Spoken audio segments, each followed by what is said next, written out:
mengerikan. Kata itu layak kita sematkan untuk drama Persibo Bojonegoro melawan Deltras Sidoarjo. Merasa dirugikan, ketua daripada Persibo Bojonegoro yaitu Bapak Dedi Adrianto ya selaku presiden Persibo ingin membawa kasus ini ke level yang lebih tinggi yaitu di FIFA, guys. Wow, ini berita yang mengejutkan sekaligus mengerikan, ya kan?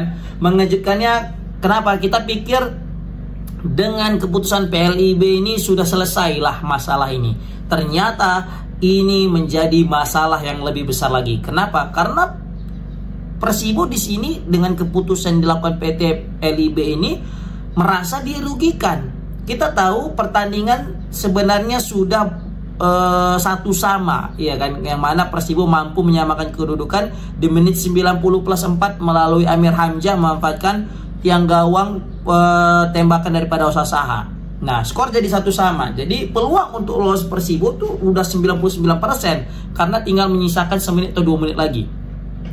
Meskipun sebenarnya di situ golnya berbau offset, tetapi ya kan keputusan wasit sebenarnya sudah final, sudah mengesahkan gol itu.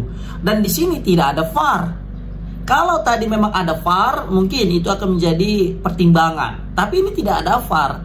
Pertandingan tidak dilanjutkan. Kenapa? Karena ada tindakan anarkis daripada supporter serta ofisial dan pemain Deltras yang berujung berdarah, guys. Pendarahan di sini ada apa maksudnya? Banyak korban-korban yang terbaring, guys, karena luka lah, pecah lah di sininya, ya kan?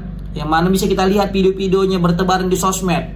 Pemain-pemain Persibo dipukuli. Enzo Kalistin salah satunya yang aku paling lihat.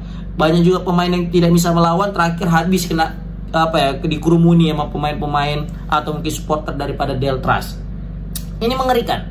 Jika Bapak Dedi ini betul membawa kasus ini sampai ke FIFA, di sini dibilangkan bahwasanya ya kok bisa nih skornya dirubah katanya kan tanpa melibatkan kami. Jadi tiba-tiba udah dirubah, terus pemain kami juga kesakitan, pemain kami juga udah berdarah, pemain kami juga sedang berada di rumah sakit, tapi tiba-tiba skor diubah tetap menjadi 1-0 dan dilanjutkan dengan pemain yang sama, dengan apa bisa kita bilang momen yang sama, yang hanya menit 90 plus 4, hanya berapa sisa menit lagi, 2 menit atau 2 menit lagi, terus dimulai dari free kick. Ini justru menjadi kerugian terbesar daripada Persibo yang sudah mengalami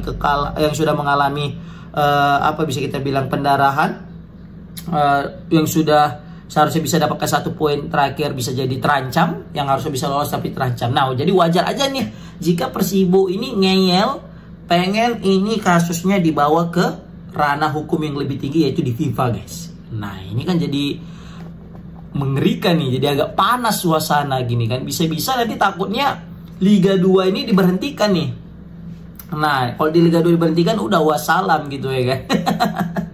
Ya kan, takutnya kayak kasus yang di stadion mana namanya Kanjuruhan Malang ya kan, antara Persebaya dengan Arema yang terakhir ya Liga 2 pun berhenti gitu kan. Terakhir nggak ada yang promosi saat itu. Padahal PSMS Medan lagi jago-jagonya saat itu ya kan, di puncak klasmennya. Tapi itu di situ diterangkan bahwasanya Bapak Dedi Adrianto ini siap melaporkan kasus ini ke FIFA. Ini mengerikan juga sih bisa kita bilang ya kan.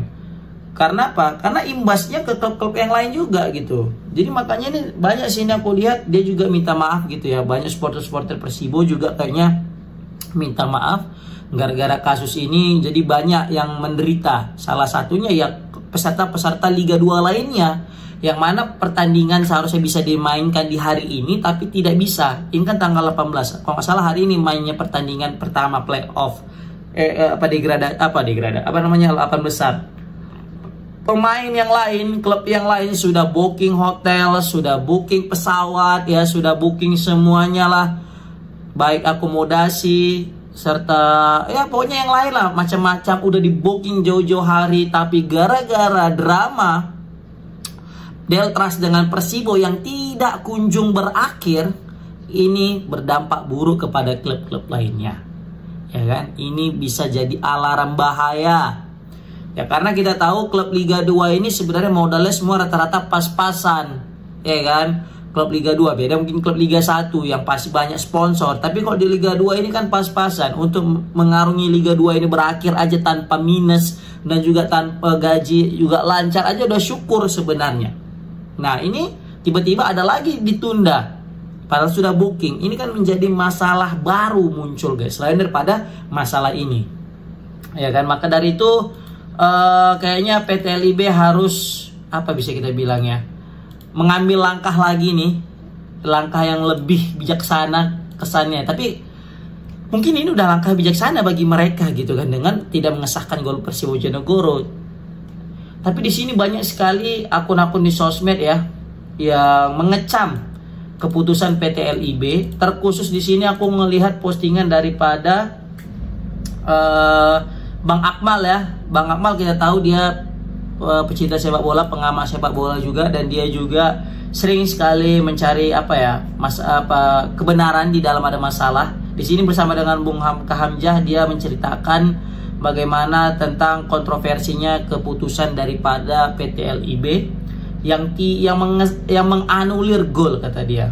Padahal itu bukan kapasitas daripada PT LIB untuk mengesahkan atau tidak mengesahkan gol, karena yang mengesahkan dan tidak mengesahkan gol di lapangan itu tetap wasit, menjadi hak veto wasit. Udah wasit di only one gitu. Nah, di sini kan jadi bingung kita ini. PSSI kayaknya mesti berbenah diri lagi ini guys. Di saat timnas kita bagus-bagusnya tapi liganya lagi ada masalah besar ini. Ya kan, terkhususnya Liga 2. Seperti kata Pak Erick Thohir bilang, Liga 1 udah mulai bersih dari mafia, tapi Liga 2 masih ada sinyal-sinyalnya, masih ada alarm-alarmnya. Nah, ini mungkin yang bisa ditindak serius lah orang PSSI biar segera menuntas drama-drama ini. Jangan sampai klub-klub lain yang akan menjadi korban gitu ya kan. Ini juga keputusan komite disiplin nih yang tidak mempunyai kekuatan hukum untuk dilaksanakan katanya gitu ya kan. Aduh, baru dibilang yang memutuskan keputusan gol itu bukan PT LIB tapi wasit katanya gitu ya juga ya kan. Ini bagaimana nih? Maka banyak sekali mengatakan justice for sepak bola Indonesia, darurat sepak bola Indonesia. Nah kita juga menaksikan lah, sabar-sabar lah kita ini ya, apalagi tidak dikata. aduh, di saat kita juga lagi asik-asiknya udah mulai bagus persepak bola Indonesia, tiba-tiba ada kayak gini. Waduh, ini kan cukup mengerikan gini. Pokoknya aku takutkan ini ada sanksi besar nih dari FIFA takutnya gitu kan. Tidak hanya kepada klub-klub, sebagian klub aja, tapi juga kepada seluruh terakhir liganya gitu kan. Waduh, ini kasihan nih, tiba-tiba Liga 2 diberhentikan, nggak ada yang promosi, ngulang lagi dari awal. Berimbas juga di Liga 3 kan, Liga 3 udah capek memulai kompetisi, diulang lagi gitu, kayak di beberapa tahun yang lalu seperti itu. Dan di sini juga tidak dijelaskan Deltras mendapat hukuman apa gitu dengan aksi kekerasan itu. Kita tahu kekerasannya sangat brutal, kekerasannya cukup mengerikan, pemukulan hingga berdarah gitu kan. Nah itu apakah tidak ada hukuman kepada pihak Deltras atau gimana? Gitu. Karena aku di sini netral sebagai fans PSMS. Yang aku sesalkan di sini ada larut-larutnya nih, berlarut nih apanya ini, drama ini. Ditambah lagi juga aku tidak pendukung Persibo. Aku akui memang golnya offside, tapi itu sudah keputusan wasit. Kita harus hormati, kita masih ada waktu untuk ngejar ketertinggalan, iya kan? Ditambah lagi juga kita tidak membenarkan tindakan-tindakan yang seperti brutal gitu ya. Bayangkan itu keluarga kita yang dipukuli kayak gitu kan. Waduh. Ingat, sepak bola itu adalah permainan, bukan pembunuhan. Seperti itu guys. Oke, komen di kolom komentar gimana pendapat kalian tentang niat Presiden Persiwo Bojonegoro melaporkan kasus ini ke FIFA. Menarik kita nantikan. Komen di kolom komentar gimana pendapat kalian. Assalamualaikum warahmatullahi wabarakatuh.